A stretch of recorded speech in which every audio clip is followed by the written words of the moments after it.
Is Kidney Disease Awareness Month, but what does that really mean, right? What are the symptoms? What that might mean for you if you yourself are wondering if you have that? Today we are sitting down with someone who gets it. Claudia is a local kidney patient who is sharing her journey from diagnosis to dialysis and now with the hope of a transplant. Claudia, my friend, thank you for coming on. We are so eager to hear your story and just want to commend you, I think, first of all, for your bravery and all that you've done and lived through. To whatever extent you want to share, I want to start at the beginning again. You are surviving with kidney disease. What did that look like for you initially? Symptoms maybe you first noticed at the onset, and how that again led to a diagnosis? Well, initially I just started feeling crummy. I'd never had any kidney issues, but I felt crummy and tired, and my appetite was off. So I was diagnosed with some blood tests with my regular doctor, and he said, "You're in end-stage renal failure." And I'm like, oh my gosh, what does that mean? And he said, dialysis. And I went, no. So fortunately, my nephrologist was able to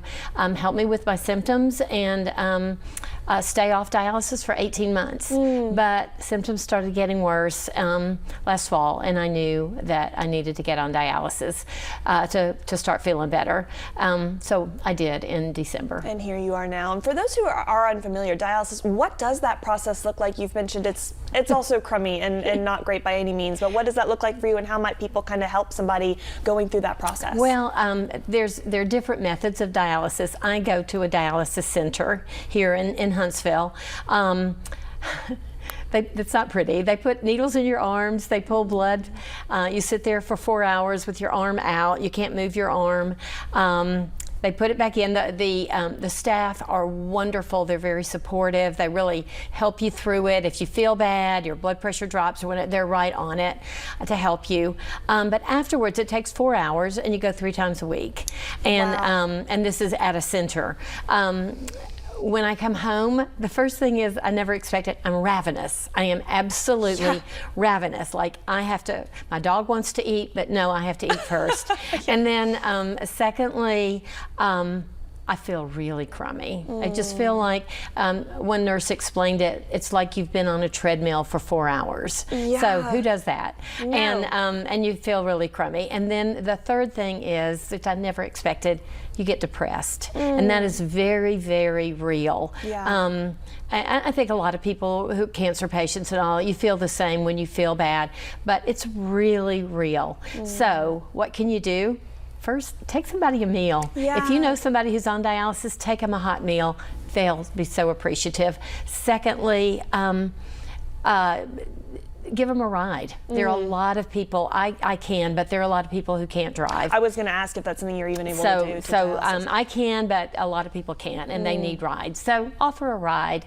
And the third thing is, just assure them that you're loved. Yeah. They are very, like I said, the depression part is hard. Fortunately, after a good night's rest, usually by about 15 hours later, I am feeling better than I have in years. Great. So it does work. It does make you feel better, but it's a hard process. Absolutely so. And so you mentioned again multiple times a week. Is there an overall long-term prognosis for something like this, or will this just be It's forever. Forever. Wow. So the only alternative, most people don't get off of it. I think if you've had an injury or something, that could happen, but no, you're on it forever, which is the hard part for me for starting it, because I know this is forever. However, there is a light at the end of the tunnel, and that is transplant. Yeah. And hallelujah, my doctor mentioned it to me. I went to Vanderbilt. I've been approved.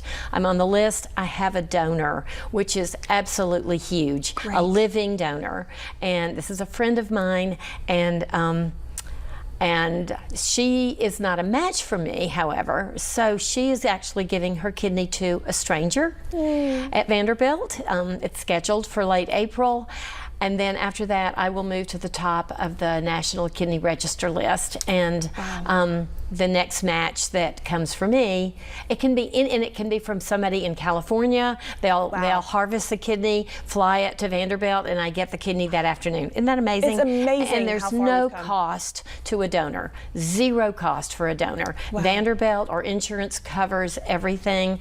Vanderbilt's wonderful. They cover the cost of if a donor goes to Vanderbilt, which you have to do for testing. They cover the cost of a hotel room.